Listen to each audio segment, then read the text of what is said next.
펀더멘탈에 초점이 맞춰져 있어요. 그래서 성장주를 싫어하는 게 아니고요.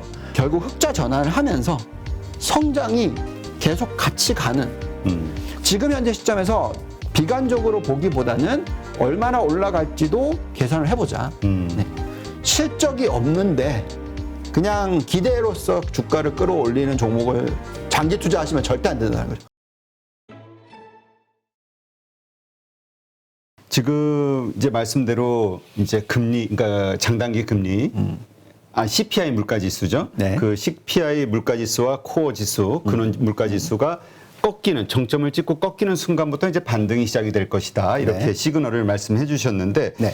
그렇다면 그 반등의 폭이 어느 정도 될 것이냐? 왜냐하면 지금 지수로는 많이 지수로는 뭐 예를 들어서 20%가 안 되지만 나스닥 같은 경우도 좀 넘었죠. S&P 같은 경우 10몇 프로. 근데 개별 종목은 막 50%, 70% 막 이렇단 말이에요. 이런 성장주들 가운데서 과연 옛날 주가를 회복할 수 있을까? 이런 의문을, 왜냐면 많이 물린 분들이 있거든요. 네. 어떻게 보세요? 그러니까 저는 반등을 다시 시작하면 나스닥은 2021년 12월 22일이죠. 그때 고점. 그리고 S&P는 올해 1월 초 고점을 탈환할 거라고 생각해요. 아, 올해, 그러니까 작년이 아니라 나스닥 2021년.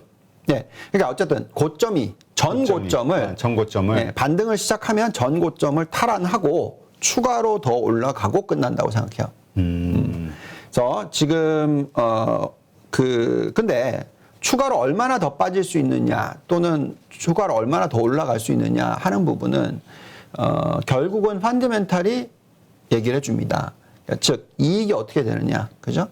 그래서 많이 빠진 종목들 있잖아요. 네. 뭐 고점 대비해서 막 50%씩 빠지고, 뭐 어떤 거는 넷플릭스 같은 경우는 70% 빠진 70% 빠지고, 뭐 이런 종목들을 보면 이거는 좀 솔직히 말해서 어떤 것들은 말이 되고요, 어떤 것들은 말이 안 돼요. 그러니까 어떤 얘기냐면 이익 증가율이나 매출 증가율을 놓고 보면 매출 증가율이 막 27%입니다. 페이스북이. 근데 앞으로 매출 증가율이 못 올라갈 수 있다. 그다음에 이익 증가율이 없을 수 있다. 페이스북. 예, 예.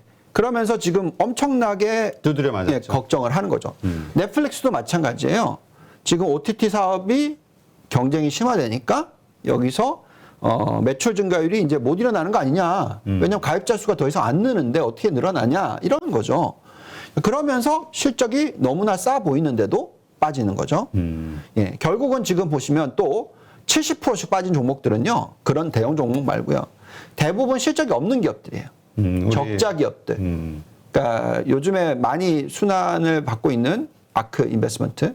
그렇죠. 거기서 예, 많이 투자한 기업들, 메타버스 관련주들도 그렇고. 저를 똑같이 좀 비교하지 말아주시고요. 네. 어떤? 그러니까 긍정론자라고 제가 성장주를 좋아한다고.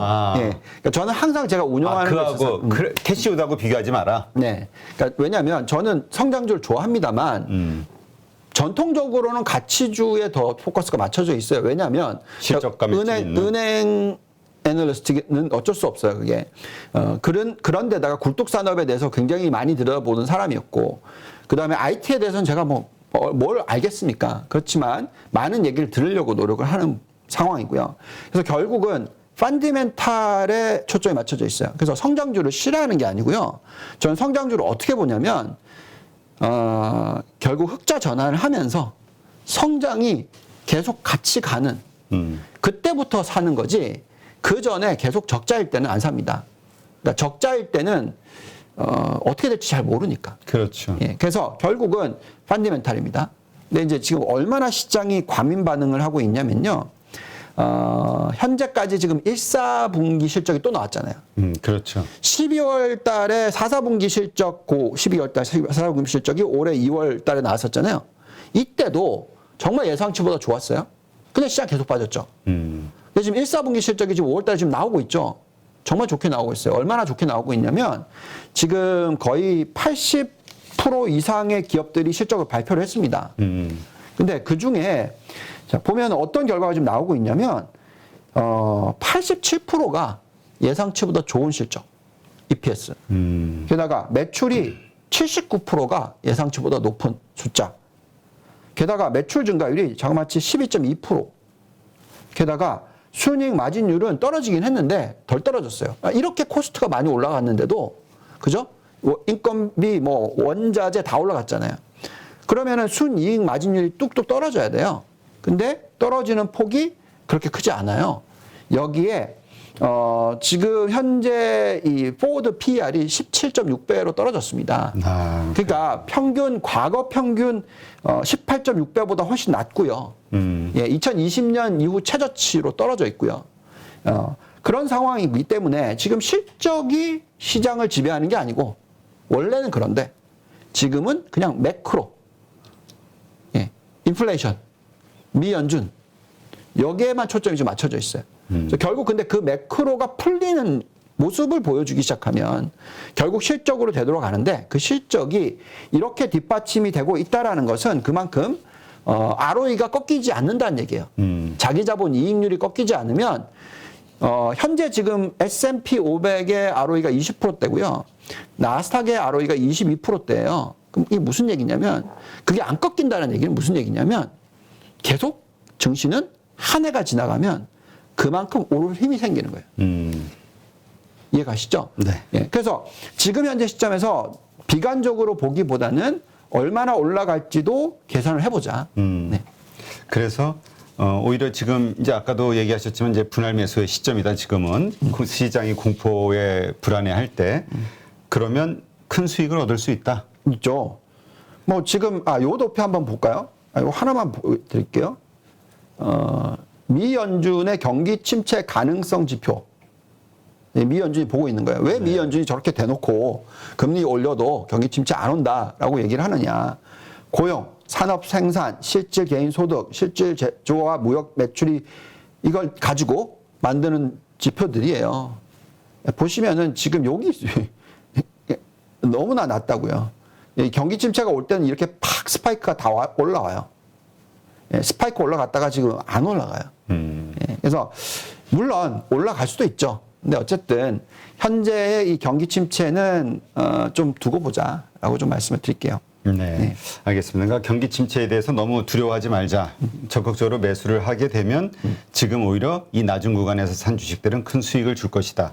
근데 지금 이렇게 질문하시는 분들도 있을 거예요. 네. 현금 있으신 분들은 오히려 저가 매수의 어떤 고민, 행복한 고민할 수 있지만 대부분 물려 있거든. 물려 있는 분들 입장에서는 답답하잖아요. 그냥 버티면 되는 건가요? 그러니까요. 그러니까 그게 그 답답함을 어떻게 하느냐가 중요한데, 만약에 대세 하락장이 시작됐고 경기 침체가 온다고 생각하시면 지금이라도 터셔야죠.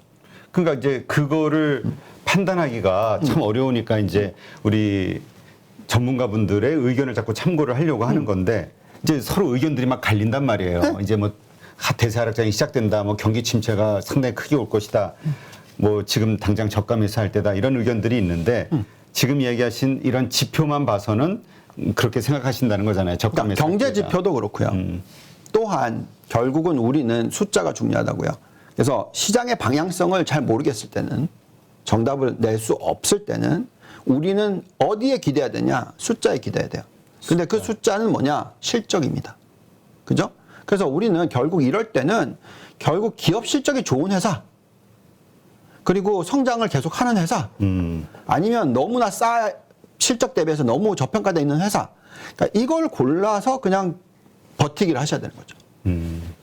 물론 대세 하락장이다, 보통 한 10몇 년 만에 오는 엄청난 대폭락장이다 라고 생각하면 다 던지시고 지금 그냥 현금 들고 있으시는 게 맞겠죠. 근데 그게 아니다면, 그게 아니라고 결정을 내린다면 지금 우리가 해야 될 일은 우리가 흔히 얘기하는 알파 전략이라고 해서 초과 수익을 창출해내는 기업에 대한 셀렉션, 그리고 그것을 들고 가는 그 전략이 알파 전략이고요.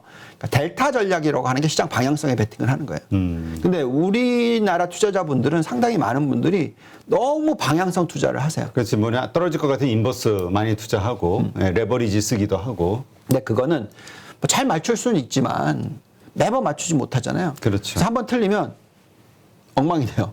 그래서 장기 투자를 하는 버릇을 만들어 놓으면 빠질 때 추가 매수하고 계속 유지하는 그런 방법을 쓰시면, 간단하게 얘기하면 미국 증시는요 15년 동안 아무것도 안 하고 계시면 무조건 돈을 번다.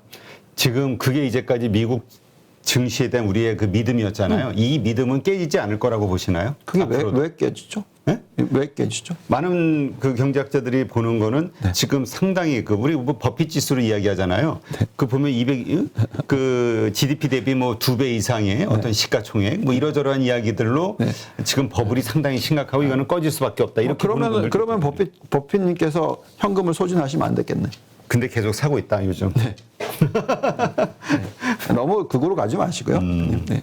그러니까 지금은 이성을 차리는 게 맞다. 그러니까 미국의 시장은 계속해서 지금의 어떤 강세 이거를 계속 유지해 갈 수 있다. 믿는다. 이렇게 알겠습니다. 하여튼 이 부분에 대해서 상당히 고민하시는 분들이 많은 것 같아요. 저희 댓글을 봐도. 네. 그래서 서로 의견이 다르신 분들끼리 서로 막 댓글창에서 서로 좀 격하게 의견을 그런 좀 분들 참 많으시죠. 예. 예, 요즘에는 그만큼 불안하다는 얘기예요, 시장이. 정신 건강을 위해서 댓글은 안 보는 게 좋습니다. 네, 알겠습니다. 안 보시는 거죠? 안 봅니다. 네. 이제는. 네. 이제는 네. 이제 얼마 전까지는 보다가 네. 상처 입으셨군요. 아니 뭐 상처 있는 게 아니라 전혀 컨스트럭티브한 내용이 아니니까. 예. 그러니까 원래 댓글이 있는 이유는 분석을 좀 더 해보고 그치, 거기에 이의, 예, 이견. 뭐 그런 부분을 얘기를 들어보고 아 내가 잘못 본 게 있을까 하는 걸 하는 거지. 그냥 뭐 지금 난장판이거든요. 예, 그렇죠. 그래서 지금 심리가 그만큼 공포 분위기가 그런 거는 거기에 신경을 쓰느니 내 아까운 시간을 단 1분 1초도 소비하고 싶진 않네요. 네.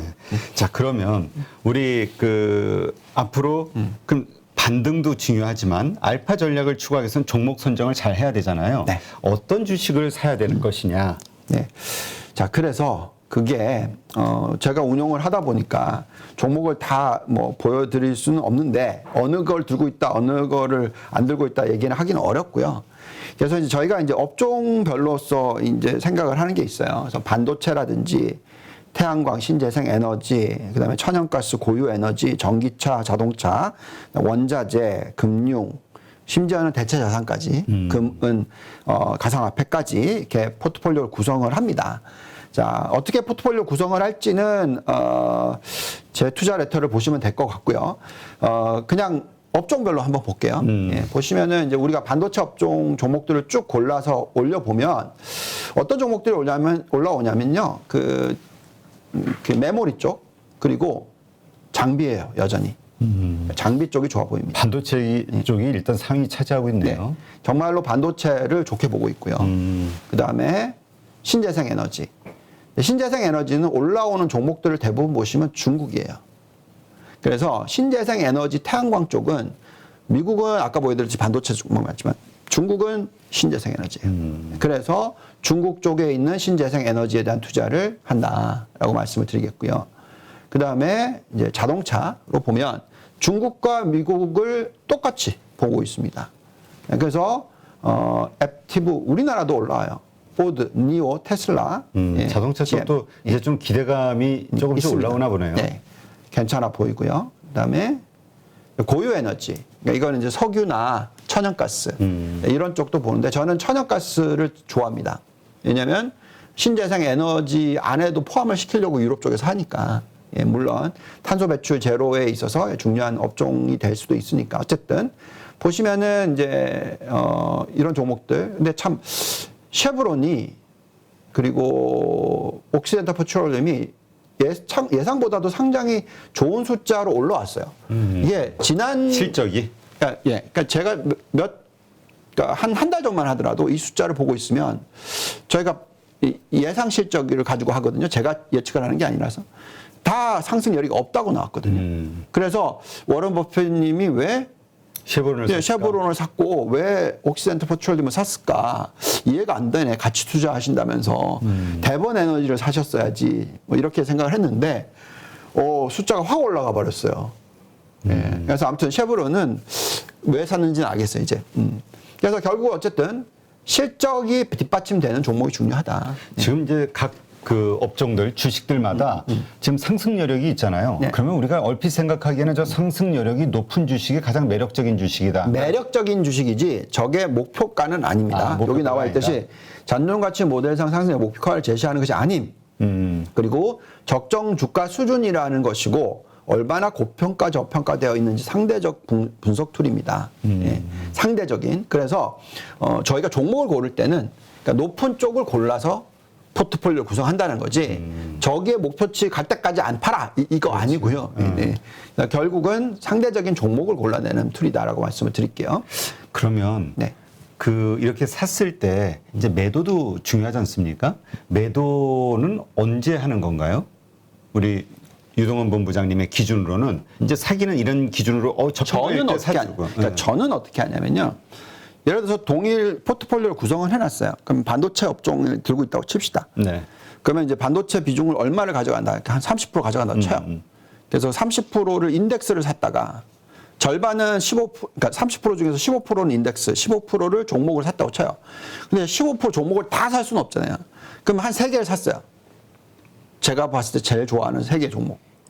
근데 그 3개 중에서 한 종목이 뭐 많이 올라갔든 뭘 했든 간에 상승 여력이 확 떨어지고 또 다른 종목이 훨씬 높은 게 왔어.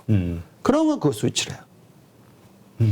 예. 그래서 그런 방법이지 그냥 장기 투자를 하시는 분의 입장에서는 그 종목은 그냥 계속 들고 가는 거죠. 그냥 들어간다 기본적으로 성장성이 계속 나오는 한. 성장성과 저평가 성향이 계속 나오는 한 계속 들고 가는 거죠. 네, 알겠습니다. 자, 그 다음에 또 어떤 네. 게 있을까요? 자, 이번에 원자재. 원자재는 이제 글렌코어라든지 이런 회사들, 현대제철도 올라오더라고요. 근데 지금 최근에 원자재 관련주들 한국 증시에서도 많이 올랐잖아요. 근데 이거 투자는 그 우크라이나 전쟁이 뭐 종전이 휴전이 된다든가 어떤 오히려 상당히 급변할 수 있다 이렇게 걱정하시는 분들도 있긴 하던데요. 그래서 몰빵 투자는 안 된다. 저희는 이제 퍼센트지로 따지면은요, 아까 반도체 IT 업종에 대해서 한 25% 정도, 그 다음에 대형 기술주 10%, 그러니까 이 두 개만 더해도 35% 정도를 IT 업종을 가져가는 거죠, 기술주. 그 다음에 태양광 신재생 에너지 20%, 그 다음에 천연가스 아까 고유 에너지 10%, 그 다음에 전기차 자동차를 또 10%. 근데 여기 지금 올라와 있는 이 원자재는 5%. 아, 상당히 적은 비중이네요, 상대적으로. 5%. 그 다음에 금융업종, 요번에 보시면 10%.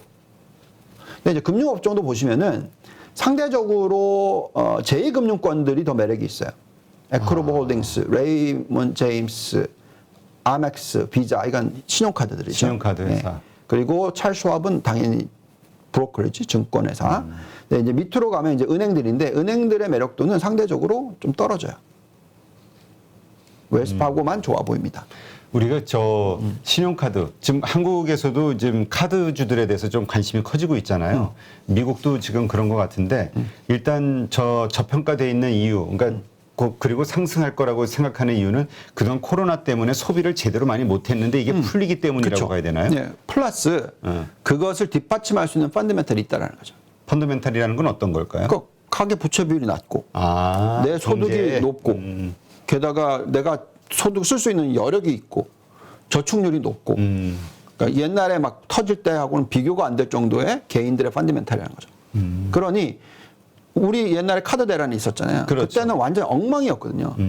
그렇게 보기에는 개인들의 펀더멘털이 좋다라는 이거는 이제 미국의 얘기죠. 네, 미국 얘기죠. 근데 지금 한국 같은 경우는 뭐 가계부채 역대 최고 뭐 이런 걸로 계속 불안감이 나오고 있는데 한국은 좀 다르게 봐야 될까요? 좀 다르게 보긴 해야 되는데 그거에 대한 정답은 없어요.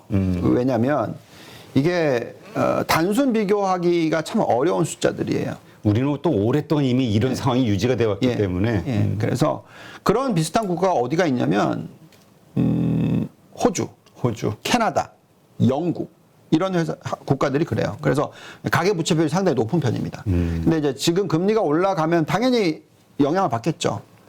그렇지만 지금 소득을 할 수 있는 여력은 충분히 있다. 보여집니다. 알겠습니다. 그 다음에 또 어디가 있을까요? 네, 그 다음에 마지막으로는 이 대표 기술주. 예, 아까 이제 보여드렸던 것 중에서 대표 반도체하고는 조금 다른 결이죠? 반도체도 들어갑니다. 근데 반도체도 가장 포함해서. 큰 기업들을 13개를 뽑아놓고 가장 성장주 대표적이었던 기업들을 뽑아놓고 저희가 보는 거예요. 그래서 보면 딱 두 개만 사자. 그럼 반도체를 제외하고는 구글과 마이크로소프트. 아, 요즘 최근에 좀 많이 하락해 있는. 요 두 개만 들고 계셔도 보통 많은 분들이 빵 관련해서 빵구 3배짜리 레버리지 많이 사세요. 그렇죠. 예, 그런 거 좀 하지 마시고. 예. 그 욕심, 예. 그 사람이 그 상황이 어떻게 될지 모르니, 그리고 그 변동성을 레버리지 들고는 못 견디니 예. 그렇게 하느니 차라리 알파 전략 종목을 사시라는 거죠. 종목을 사자. 예. 근데 그 종목으로서 가장 좋아 보이는 회사는 구글과 마이크로소프트다. 구글과 마이크로. 예. 알겠습니다. 하여튼 지금 시장이 워낙 불안하다 보니까 예, 그 투자자들의 심리가 막 공포스러워지는 거고, 또 얼마 전까지만 해도 이 심리를 이렇게 보면은 댓글을 통해서 저희는 많이 보잖아요. 그러면 얼마 전은 역시 미국이야. 이러다가 지금 이제 누가 미국이 좋다 그랬어. 생각해보세요. 이런 거죠. 작년에 이맘때가 우리나라는 계속 뭐 아무튼 작년 이맘때가 아니죠. 작년 말쯤 됐었을 때 다들 그랬잖아요. 한국 시장 왜 이래? 너무 싫어. 미국 가자. 그렇죠. 근데 미국 갔는데 또 얻어맞은 거야. 그러니까 지금 더블로 얻어맞으니까 정말 이제 예, 극도로 힘들어 하시는 거죠. 그러니까 우리가 투자 이렇게 여러 가지 요 짧은 몇 개년만 이렇게 보더라도, 투자 기간이 짧으신 분만 하더라도 이런 것이 계속 주식 시장은 반복된다라고 생각했을 때 우리가 쌀 때 사고 또 비쌀 때 적당할 때 팔고 이렇게 또 네, 근데 그거는 물렸을 때는 버티고. 한국 시장이에요. 아, 한국 시장. 미국은 그냥 쭉 오른다. 미국은 그 전에도 말씀드렸잖아요. 10년을 투자를 할 때 내가 그 10년 안에서 가장 많이 오른 날 10일만 투자를 안 하고 있었으면 10일입니다. 언제인지 몰라요. 그 10년 안에서 평균 수익률이 절반으로 깎인다. 즉 10년 내내 투자하고 있었으면 평균 수익률이 10% 복리, 그것도 10년 동안 엄청난 돈을 버는 거죠. 그렇죠. 근데 그게 4%로 떨어진다고요. 11만 놓쳐 있으면. 그러니까 그래서 정답은 없어요. 정답은 없으나 내가 이 종목을 믿고 있고 이게 지금 실적을 봤는데 아무것도 문제가 없는데 도대체 왜 빠져? 이런 분들이 계세요. 아니 ASML 실적 좋았고 AMD 좋았고 막 반도체 실적 이렇게 좋은데 왜 빠져? 빠질 수 있어요. 그렇지만 긴 시계열로 보면 이거 너무 좋은 기회였네. 이렇게 되는 거라는. 싸게 살 좋은 기회였다. 알겠습니다. 하여튼 우리 유동원 본부장님은 네. 일단은 계속 미국 시장에 대해서 긍정적으로 보시고, 그 다음에 지금은 오히려 분할 매수, 그 다음에 이런 알파 전략을 추구할 수 있는 좋은 주식들이 널려 있는 것을 오히려 기회로 삼아야 된다. 네. 긍정적인 시각을 가지신 거. 이것을 어떤 분들은 이제 콜동원이라고 네. 하기도 하지만, 네, 항상 이것이 이제 또 시간이 지나면서 맞으면 이제 또 다시 갓동원으로 등극을 하시겠고, 어쩔 수 없어요. 민심은 네. 별명은 뭐. 네. 민심은 이게 뭐라 그러지, 변덕스러운 거고. 네. 근데 저는 네. 정말로 제가 열심히 이렇게 방송을 하고 노력을 하는 이유는 투자를 하시는 마인드를 가지시기를 바라면서 계속 말씀을 드리고 있습니다. 네. 장기 투자가 정말 중요하고 종목을 골라내는 그런 노력이 중요하고 그런 선별을 잘 하시면 정말 훨씬 더 좋은 결과가 있을 거라 생각합니다. 그리고 방송 보시는 분들 제가 계속 반복적으로 드리는 말씀인데, 이렇게 자꾸 결론에 오를 거야, 이거 좋아, 이게 아니라 왜 오를 거라고 생각하는지에 대한 그 근거와 논리, 이거를 네. 좀 집중적으로 분석하시고 팩트 체크를 하시고, 그렇죠. 그거에 동의가 됐을 때는 그렇죠. 어떤 결정이 되는 거죠. 네. 그냥 결론에만 자꾸 집착하지 마시고. 네. 그래야 또 공부가 되고 실력이 쌓이는 거니까. 그러니까 결론적으로 안 좋은 종목인데 막 하이프가 생겨가지고 막 상장시킬 때 막 날아갈 것처럼 얘기를 할 때는 분석을 하시면 쳐다보지도 않게 되거든요. 죄송한 말씀이지만 쿠팡 상장될 때 그때 시총이 엄청났었죠. 네, 그러니까 결국은 실적이 없는데 그냥 기대로서 주가를 끌어올리는 종목을 장기 투자하시면 절대 안 된다는 거죠. 그러니까 그 정도는 이 오랜 기간 동안에 올해라고 보기도 좀 우습죠. 한 2, 3년 동안에 많이 고생을 하고 계시지만 그것만은 꼭 배우시길 바랍니다. 네, 알겠습니다. 다음번에 모실 때는 갓동원으로 회복되시기를 기원하면서 오늘 유동원 본부장님과 함께 했습니다. 좋은 인사이트 고맙습니다. 감사합니다. 누구나 1시간 안에 200개 종목에서 좋은 종목을 고를 수 있는 그런 능력을 배양할 수 있도록 제가 도와드리려고 그렇게 하고 있습니다.